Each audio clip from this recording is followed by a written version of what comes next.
विधानसभा चुनाव बिहार के चल रहे हैं और छठ के महापर्व के बीच तो इसका जो रंग है वो और उभर कर आ रहा है। लेकिन एक सीट जिसकी चर्चा करना बहुत जरूरी है वो है काराकाट विधानसभा सीट। कारण इसका कोई आरजेडी या कोई साइलेंट है, चलो। विधानसभा चुनाव बिहार के चल रहे हैं और छठ के महापर्व के बीच तो इसका जो रंग है वो और उभर कर आ रहा है। लेकिन एक सीट जिसकी चर्चा करना बहुत जरूरी है वो है काराकाट विधानसभा सीट। कारण इसका कोई आरजेडी या कोई बड़ी पार्टी नहीं, कारण ज्योति सिंह यहां से ताल ठोक रही हैं। वो खुद हमारे साथ मौजूद हैं। अब आगे की चर्चा उन्हीं से कर लेते हैं। सबसे पहले ऑल द बेस्ट आपको इस चुनाव के लिए। काराकाट को क्यों चुना आपने, मेरा सीधा सा सवाल है। जी देखिए, लोकसभा चुनाव के बाद मैं लगभग 6 विधानसभा में कंटिन्यू बनी रही और मैंने देखा कि सारी मतलब जो और विधानसभा हैं उसमें ठीक मतलब फिर भी वो डेवलप है। और वहाँ पे काराकाट की जो स्थिति है, जो मतलब काराकाट आप जाओगे, आप अब शायद अभी आए हो तो आपने भी देखा होगा। मैं लोकसभा में आई थी। जी, काराकाट में डेवलपमेंट के नाम पे कुछ हुआ ही नहीं है। यहाँ पे आज भी बच्चों के लिए बढ़िया स्कूल नहीं है। मतलब कारण डेवलपमेंट ही है या लोग जो कह रहे हैं कारण वो है कि क्योंकि पवन सिंह ने यहाँ से चुनाव लड़ा था, मार्जिन उनका बहुत ज़्यादा नहीं था, वो तो इस तरीके के त्रिकोणीय समीकरण बन गया तो वो चुनाव हार गए, इसलिए आपने काराकाट को चुना कि पवन सिंह यहाँ से ताल ठोक रहे थे, ज़रूरी है कि उनकी चीज़ों को अब सामने रखा जाए। नहीं, ऐसा कुछ नहीं है। मैं लगभग मैंने पहले भी बोला था कि मैं 3 विधानसभा पे मैं मतलब विचार कर रही थी, नवीनगर, काराकाट और डेहरी। तो मैं चूँकि डेहरी भी मैं ऐसे भी आती थी तो मैं डेहरी में ही रुकती थी, तो मैंने देखा डेहरी में ऑलरेडी जो चीज़ें चाहिए वो अवेलेबल है, आपको ईजिली मिल भी जाएंगे। लेकिन आप आ जाते हो काराकाट में तो आप सोचो कि यहाँ पे रात में अगर आप दवा लेने जाते हैं तो बहुत मुश्किल से आपको दवा भी मिलती है। चूँकि मैं घूम रही हूँ, डेवलपमेंट नहीं दिखा इसलिए आपने काराकाट। बिल्कुल जी, डेवलपमेंट नहीं दिखा इसीलिए मैंने काराकाट चुना। ठीक है। क्या मतलब स्वीकार करती हैं एक शब्द बड़ा उसको बोला जा रहा है, अब तो पवन जी के साथ आपके जैसे संबंध है सबके सामने हैं, लेकिन लगातार खेसारी जी उनको एक शब्द से उनको बुला रहे हैं, वो है नचनिया। क्या आप मानती हैं ये सही बोला गया कि नचनिया आप कैसे किसी को कह सकते हैं? बिल्कुल, हर इंसान का अपना प्रोफेशन है, वो एक वो जिस प्रोफेशन में है वो उनका वर्क है और हर इंसान हार्ड वर्क करके आगे बढ़ता है। और आप किसी को नचनिया बचनिया बोल के किसी को संबोधित नहीं कर सकते, वो उनका काम होता है। बिल्कुल, इमोशंस तो है ना बिल्कुल। अरे आप देखिए, वो उन्होंने आप इंडस्ट्री के लोगों को, इवन आप एक लोगों को नहीं, आप नचनिया बजनिया अगर बोल रहे हैं तो आप तमाम कलाकारों को नचनिया बजनिया बोल रहे हैं, जबकि आप उन्हीं के गाने सुनते हैं। आपको भीड़ चाहिए होगा तो आप उन्हीं को बुलाते हैं भीड़ इकट्ठा करने के लिए। आपको सारी चीज़ें जो आप चुनाव प्रचार करते हैं तो एक भारी भीड़ जो दिखाते हैं लोगों का, आप उन्हीं कलाकार को बुलाते हैं। तो उन कलाकार को आप फिर नचनिया बजनिया कह के संबोधित करते हैं, ये बहुत हर्टफुल है। सम्मानजनक शब्द होने चाहिए। जी बिल्कुल, सम्मानजनक शब्द होने चाहिए। वो एक कलाकार है और लोगों को एंटरटेन करते हैं, लोगों को बहुत सारी, देखिए आप और कई सारी मूवी है जिससे हम बहुत कुछ सीखते हैं, तो आप उस चीज़ को सिर्फ नचनिया बजनिया के रूप में नहीं देख सकते। ज्योति सिंह के लिए वो क्या है, अब क्या है, जब स्थिति सबके सामने आ गई है, आप विधानसभा चुनाव में सक्रिय रूप से उतर गई हैं और जो पहले कुछ हुआ 1 महीने पहले, अब आपके लिए पवन सिंह कौन है, क्या है? वो मेरे पति थे, पति हैं और पति रहेंगे। तो डिवोर्स फाइल होने के बाद भी आप ये बात कह रही हैं? जी बिल्कुल, जब तक पेपर नहीं साइन हो जाता है तब तक वो मेरे पति हैं। लीगल लिहाज से या आपके इमोशंस के लिहाज? देखिए, मैं एक भारतीय नारी हूँ और हमारे में कहा जाता है कि एक भारतीय नारी शादी के बाद, शादी का एक बहुत महत्व है। तो जब तक ऐसा कोई डिसीज़न कोर्ट की तरफ से नहीं आ जाता है तब तक वो मेरे पति हैं, पति थे और पति रहेंगे। और मैं पूरी कोशिश करूँगी कि डाइवोर्स ना हो। क्योंकि मैं पवन जी के नाम से जानी जाती हूँ, मैं पवन जी की पत्नी मुझे लोग बोलते हैं, तो मेरी पहचान ही पवन जी हैं, तो पत्नी हूँ उनकी, आज भी हूँ। बनी रहेंगी। बहुत भावुक हो रही हैं जिस वक्त आप प्रचार कर रही हैं। मैंने आपका एक वीडियो देखा, काफ़ी आपके आंसू आए। अभी भी मैं अगर आपकी आंखों को पढ़ पाऊँ तो हैं अभी भी आंखें गीली। किस भाव को लेकर ये आंखें गीली हो जाती हैं अभी भी? एक तो देखिए जनता का इतना प्यार और समर्थन मिल रहा है, और महिलाएं जिस तरीके से मुझसे मिलती हैं, आप भी महिला हो। या फिर जो झेल कर आई हैं उसके जी बाद उठी? जी।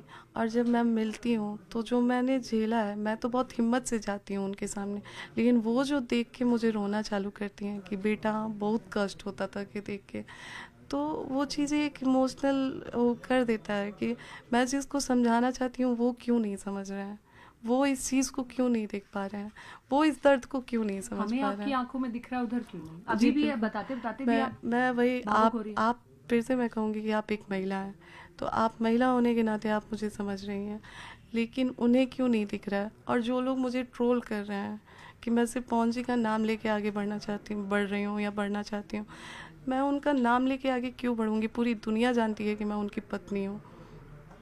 अच्छा आप देखिए, मैंने करवा चौथ का व्रत किया तो लोगों ने ट्रोल किया कि इतना कुछ होने के बाद दिखावा कर रही हैं, ऐसे कर रही हैं, वैसे कर रही हैं, जबकि यही व्रत अगर मैंने नहीं किया होता तो भी लोग बोलते कि वाह इनका हो गया, कल तक ये दिखावा करी।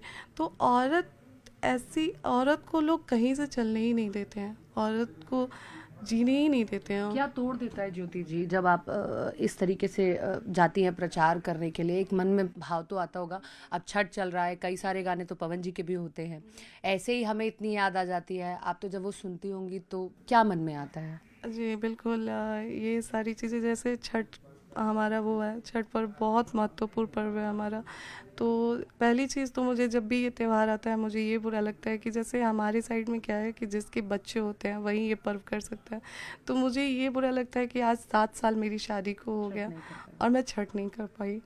तो ये थोड़ा सा बहुत लगता है कि मेरे भी बच्चे होते तो शायद आज मुझे भी नसीब होता ये पर्व करने का।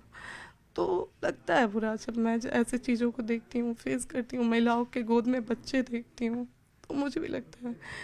तो इस मामले में मैं बहुत अभागन हूँ, बुरा लगता है मुझे।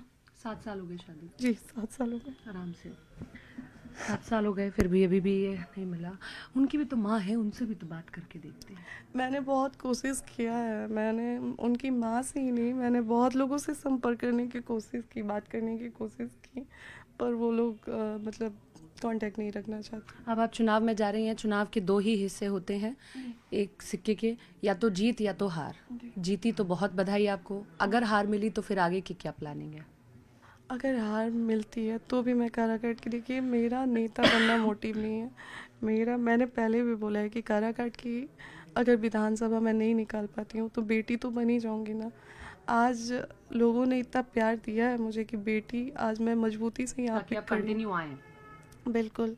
कुछ नहीं तो यहाँ के लोगों के लिए मुझे एक बेटी बन के सेवा करना है।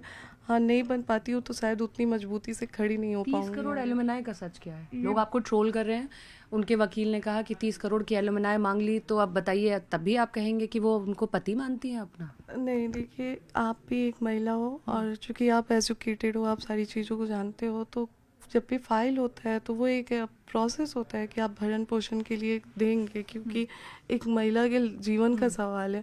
और तो मैंने एक लिमिटेड अमाउंट जो था वहाँ पे मैंने maintenance, is this the real amount? ये रियल अमाउंट था? नहीं ये सब झूठ बात थी। और मैंने उनके वो जो एडवोकेट ने बोला था, मैंने उनको कांटेक्ट भी किया, तो वो थोड़ा सा बीच बचाव करके निकल गया कि हम कोर्ट में हैं, बाद में बात करते हैं, ऐसे वैसे करके। तो ये सरासर मेरी इमेज को ख़राब करने के लिए बोली गई है। आज मैं आपके चैनल के माध्यम से कहती हूँ कि अगर कहीं भी ये चीज़ साबित कर दी जाती है कि मैंने उनसे 30 करोड़ की मांग की है, तो आप जो चाहे वो मुझे बुला लें, जिस नाम से चाहे। आपको पता है, कल मैंने एक महिला का इंटरव्यू किया, उन्होंने आपका समर्थन किया, वो थी अक्षरा सिंह। उन्होंने कहा कि मुझे बड़ी खुशी हो रही है, वो मजबूती से चुनाव लड़ रही हैं, इतना झेलने के बाद भी मैं उनका समर्थन करती हूँ। मैं छठी मैया से कामना करती हूँ, क्योंकि वो छठ का व्रत रख रही हैं, कि वो जीते। जी मैं बहुत बहुत धन्यवाद, मैं तो दिल से आभार प्रकट करूंगी उनके लिए कि उन्होंने, देखिए मैं बोल रही हूँ कि ये लड़ाई सिर्फ एक ज्योति सिंह की नहीं है, ये तमाम मेरी तरह तमाम महिलाओं क्या की। पता उनको इसलिए आ रहा हो क्योंकि आप दोनों के आरोपी एक ही हैं? जी देखिए बिल्कुल, मैं ये जो चीज़ें मैंने झेली है वो भी उनके साथ रही हैं, और एक अच्छा खासा टाइम उन्होंने दिया है, तो उन्होंने भी बहुत सारी चीज़ें फेस की है। तो एक महिला होने, और बिल्कुल उनको पता है, जो क्योंकि उन्होंने भी चीज़ें झेली है, तो उनको बहुत अच्छे से पता है कि मैं क्या झेली हूँ या फिर मैंने क्या फेस किया है। तो उनका उन्होंने इतनी बड़ी बात बोलना और इतना सपोर्ट करना, उसके लिए मैं दिल से धन्यवाद उनको देती हूँ। किसी पार्टी से टिकट क्यों नहीं लिया आपने? क्योंकि निर्दलीय अगर हम चुनावी मैदान में उतरते हैं तो निश्चित तौर पर वो एक बहुत बड़ी चुनौती होती है, लेकिन अगर पार्टी से टिकट लेते हैं तो ये होता है कि हमें उस पार्टी का भी समर्थन मिलता है। देखिए, एक महिला जब आगे बढ़ती है ना तो बहुत सारी अड़चनें आती हैं, बहुत सारे ऐसी चीज़ें आती हैं जो आपको रोकने की कोशिश करती हैं।